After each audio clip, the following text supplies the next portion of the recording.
tous et bienvenue sur Copo & Co pour parler d'une option assez intéressante offerte par la Metabo 318, la BAS, qui est une scie à ruban. Parce qu'au-delà de pouvoir scier avec son ruban de lame qui est ici, eh bien, elle permet aussi de poncer, justement, dès lors qu'on change ce ruban de scie pour des rubans abrasifs. Alors, il y a plusieurs références disponibles avec plusieurs grains. Je vous mets la référence en sous-titre et puis dans le descriptif qui se trouve sous cette vidéo et où vous avez d'ailleurs pas mal de choses intéressantes, les liens vers Instagram, Facebook et aussi un lien Amazon à mettre dans vos favoris et à utiliser pour soutenir la chaîne. Alors ces grains, ils existent en plusieurs catégories. Par exemple, moi ici j'ai du 80, j'ai aussi du 120, donc je vous mets tout en dessous, vous trouverez rapidement les références. Mais au-delà des rubans abrasifs qu'on va installer à l'intérieur de la machine à la place de la lame, il faut aussi un dispositif de meulage qui est ici et qui va être installé à la place des roulements et permettre de devenir une zone de référence, une zone d'appui pour le ruban abrasif. Alors, il faut savoir que moi, quand j'avais reçu cette machine, j'avais vu dans le mode d'emploi que l'option était disponible, mais je n'avais pas trouvé comment la mettre en œuvre. Le mode d'emploi était assez succinct là-dessus, je n'avais pas trouvé non plus les informations que je recherchais sur le site internet de Metabo, donc je les avais directement contactés. Et ils ont eu la gentillesse de m'apporter les précisions nécessaires, donc on va tester ça ensemble. Je les en remercie, et puis du coup j'espère que ces informations vous seront aussi intéressantes ou utiles si vous avez déjà la machine et que vous voulez l'améliorer. Alors on va passer au démontage. L'idée c'est de retirer ces roulements, mettre le dispositif de meulage à la place, retirer aussi le ruban de scie pour pouvoir mettre le ruban abrasif à la place. On va écarter un roulement en dessous pour éviter les frottements et puis on passera au test. Allez, c'est parti!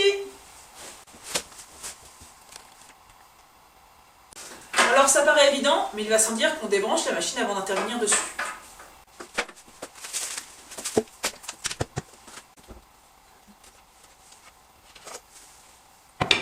On retire les guides et on va aussi retirer ici la petite pièce de façon à pouvoir libérer le passage du ruban de la lame.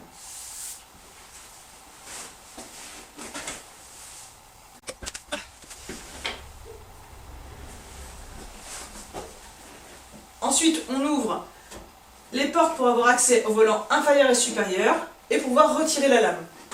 Alors on n'oublie pas que c'est facile de se blesser, donc au mieux on met des gants et au pire on croise les doigts.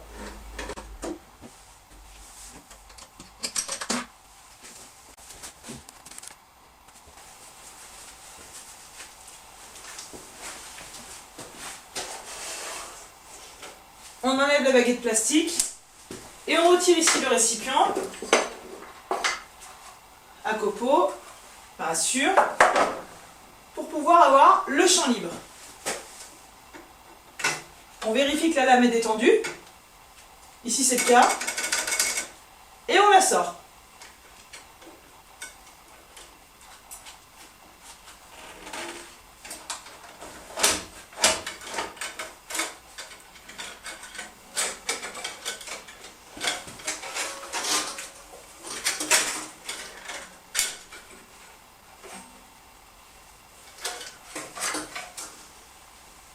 Il n'y a plus qu'à la plier.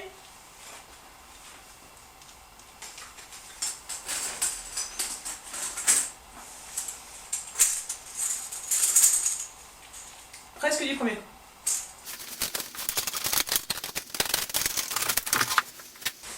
Maintenant qu'on a fait ça, on va enlever les roulements et à la place, on va mettre le dispositif.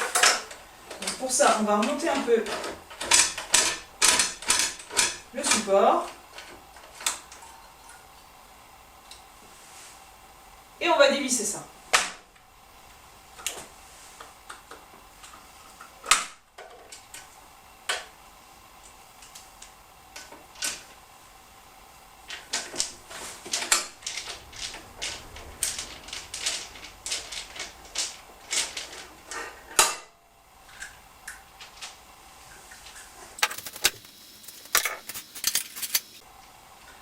Et maintenant, on installe le dispositif à la place. Pour ça, il faut dévisser un petit peu le bouton rouge, faire ressortir la tête de vis et la passer ici dans la rainure.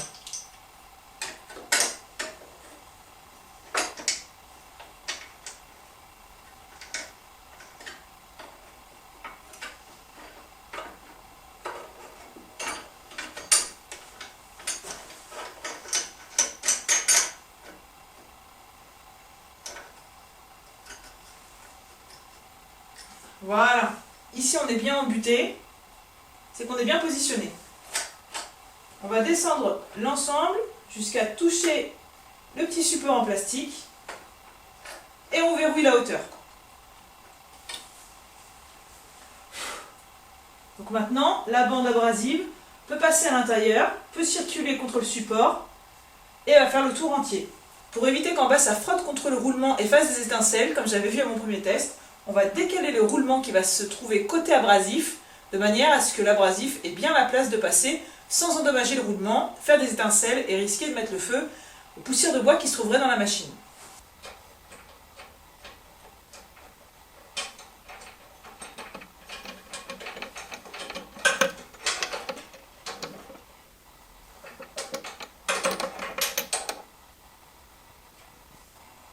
Donc là, on se trouve sous la table et on le voit ici, le roulement qui se trouve à gauche est encore en place. Le roulement droit qui se trouvait à cet emplacement-là, on l'a retiré parce qu'il se trouvait côté abrasif.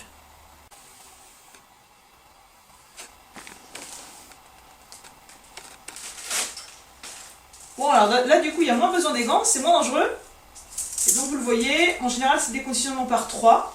Et là, on va mettre en place un grain 80 et tester, voir ce que ça donne.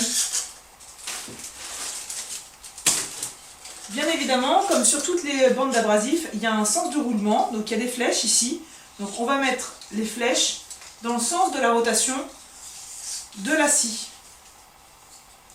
Un petit démêlage, et il n'y a plus qu'à installer.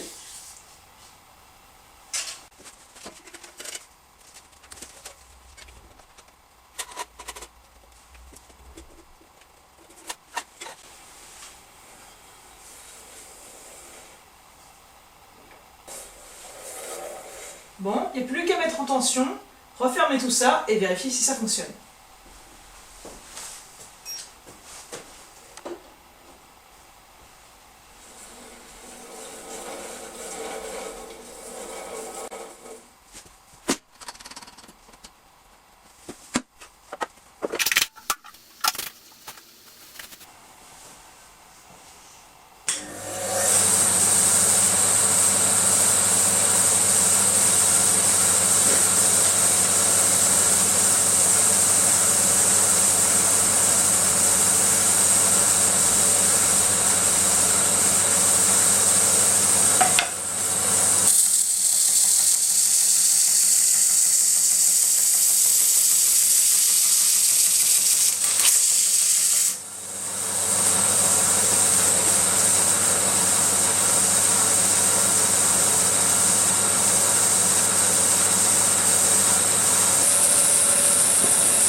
D'expérience complémentaire. Si vous voyez pendant qu'elle tourne que votre bande a tendance un petit peu à se vriller, à se décoller comme ça ici, et bien en fait j'ai remarqué que moi c'était mon roulement du dessous, mon roulement inférieur, qui avait tendance à la faire se tourner. En fait elle se mettait sur la tranche, enfin mon ruban ici se mettait sur la tranche du roulement et puis il avait tendance à tourner un petit peu. Donc ce qu'il faut faire, c'est tout simple, c'est de se mettre par le côté ici, on passe par le petit orifice, on voit qu'il y a le roulement qui est visible ici. Et avec une petite clé Allen, il suffit de le reculer. Comme ça, la bande ici ne le touche plus et puis ne se met plus en travers lorsqu'elle tourne. Et là, maintenant, ça fonctionne super bien. D'ailleurs, on le voit, quand on tourne, hein, ça ne bouge pas, ça reste bien centré. Et même quand on appuie le bois sur la surface de ponçage ici, il n'y a pas de problème, ça reste vraiment bien en place et ça fait aucune étincelle. Donc, pari relevé! Bon, j'espère que vous avez appris quelque chose avec cette vidéo, que vous avez mis un petit pouce bleu, un commentaire pour me dire votre ressenti. Je suis consciente que ce n'est pas une information que tout le monde va rechercher sur YouTube, mais si un jour vous la cherchez, eh ben, vous la trouverez. Bon, maintenant que j'ai utilisé et que j'ai vu que c'était super simple à mettre en place, je vais la mettre dans sa configuration d'origine. Je vais la remettre en scie à ruban. Donc je vais aller chercher mon ruban de scie, je vais désinstaller ça, remettre mes roulements, remettre ma scie en place. Et puis je pense qu'avec une petite accélération, en 12 secondes à peine, ça devrait être fait.